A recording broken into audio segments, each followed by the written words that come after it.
അവളുണ്ട് അവിടെ. നിങ്ങൾ പടം കണ്ടോ? ചോദിക്കേ ഇത് ഫെമിനിസ്റ്റ് ചായവുള്ള പടമാണോ എന്നാണ് ഇവർ ചോദിക്കുന്നത്. ആണോ? അങ്ങനില്ല. ഇത് അടുത്ത ഇത് ഒരു ഫെമിനിസ്റ്റ് ചായവുള്ള പടമാണോ എന്നാണ് ചോദിക്കുന്നത്. ഒരിക്കലും ഞാൻ അങ്ങനെ പറയാം. ഫെമിനിസം എന്ന് പറയുന്നത് എന്താ? ഈക്വാലിറ്റി ആണ്. എനിക്ക് തോന്നുന്നു ഫെമിനിസം എന്ന് പറയുന്നതിന്റെ ബേസ് തന്നെ ഈക്വാലിറ്റി ആണ്. ഈ സിനിമ കണ്ടിട്ട് നിങ്ങളാണ് തീരുമാനിക്കേണ്ടത് എന്ത് സിനിമയാണുള്ളത്. ഈവൻ ഇപ്പം എൻ്റെ ക്യാരക്ടർ എന്ന് പറയുന്ന ഐഷു എന്ന് പറഞ്ഞ ക്യാരക്ടർ തന്നെ പറയുന്നുണ്ട് ഈ ഒരു സംഭവം കണ്ടിട്ട് അല്ലെങ്കിൽ ഈ ഒരു ഇൻസിഡന്റ് കണ്ടിട്ട് നിങ്ങൾ തീരുമാനിക്കണം. അപ്പം അതുകൊണ്ട് നിങ്ങളാണ് പറയണത് ഫെമിനിസ്റ്റ് സിനിമയാണോ അല്ലെങ്കിൽ അല്ലെ ആണുങ്ങളെ സപ്പോർട്ട് ചെയ്യുന്ന മെന്നിസ്റ്റ് ഒന്നും I don't know that what ever it is. അത് നിങ്ങളാ തീരുമാനിക്കുന്നത്. 2-3 റിവ്യൂവിന്റെ സമയത്ത് അങ്ങനെ ഇതാരാണ് എടുത്തത്? ആരാണ്?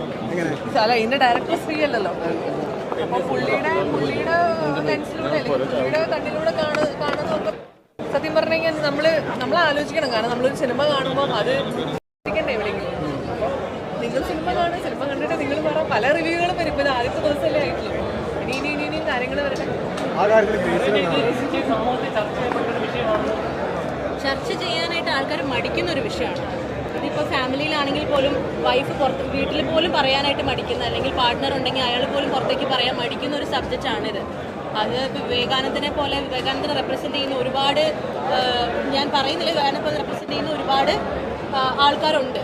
സോ അയാൾ ഒരുപക്ഷെ ചിലപ്പോൾ അയാളുടെ തെറ്റ് മനസ്സിലാക്കുമായിരിക്കും. പക്ഷെ മനസ്സിലാക്കണമെങ്കിൽ പോലും നമ്മൾ ഓപ്പണായിട്ടത് പറയണമെന്നുള്ളതാണ്. പറയുന്നുണ്ടല്ലോ, അതെങ്ങനെയാടാ? സ്വന്തം മോളുടെ കാര്യത്തിന് അപ്പനല്ലേ ഇറങ്ങി പുറപ്പെടുക.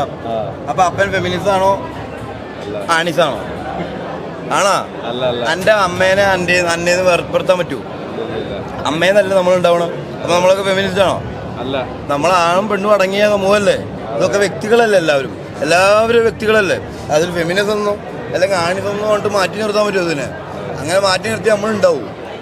പറയാ ആണുങ്ങൾ മാത്രം എന്ന് പറഞ്ഞാൽ അടുത്തൊരു ജീവൻ ഉണ്ടാവുമോ? ഉണ്ടാവില്ല. അപ്പോൾ ആണും പെണ്ണെന്നും അപ്പോൾ ചേരുമ്പോഴാണ് അടുത്ത ജീവൻ ഉണ്ടാവണം. അപ്പോൾ ഇതിനെ ഫെമിനിസമെന്നോ അല്ലെങ്കിൽ എന്താണ് മെയിലിസമോ കൊണ്ട് മാറ്റി നിർത്താൻ പറ്റില്ല ഒന്നിനും. ഇതപ്പോൾ സ്ത്രീകളുടെ സിനിമ എന്ന് പറഞ്ഞാൽ അത് പുരുഷന്മാരാണ് കൂടുതൽ കണ്ടിരിക്കേണ്ടത്.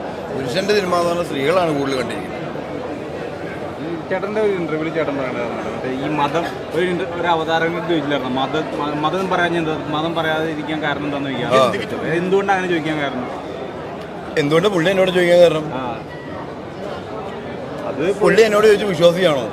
അപ്പൊ പുള്ളി തന്നെ എന്നോട് ചോദിക്കണം. വ്യത്യസ്തമായുള്ള ഒരാൾ വിശ്വാസത്തിനെ കുറിച്ച് സംസാരിക്കേണ്ടവരുണ്ടോ? അതാണ് പുള്ളി വിശ്വാസം ഉദ്ദേശിക്കണമെങ്കിൽ. അപ്പൊ പുള്ളി എന്തിനാ എന്നോട് വിശ്വാസത്തിനെ കുറിച്ച് സംസാരിച്ചത്? അത് ഈ ആദ്യം ആളോട് പോയി എന്നിട്ട് അതിന് വ്യക്തമായ ഉത്തരം കിട്ടുകയാണെങ്കിൽ ഈ വന്നിട്ട് എൻ്റെ അടുത്ത് ചോദിക്കും. ഒരു നടൻ എന്ന രീതിയിൽ ഇപ്പൊ എത്രത്തോളം സന്തോഷിക്കുന്നുണ്ട്? ഷൈൻചേട്ടന് 100ാമത്തെ സിനിമയാണ്. സ്വന്തം ആശാന്റെ കൂടെ 100ാമത്തെ സിനിമ സാറിന്റെ കൂടെ പടം ചെയ്യാൻ പറ്റിയതിന് സന്തോഷമാണ്. അത് 100 ആണെങ്കിലും 1000 ആണെങ്കിലും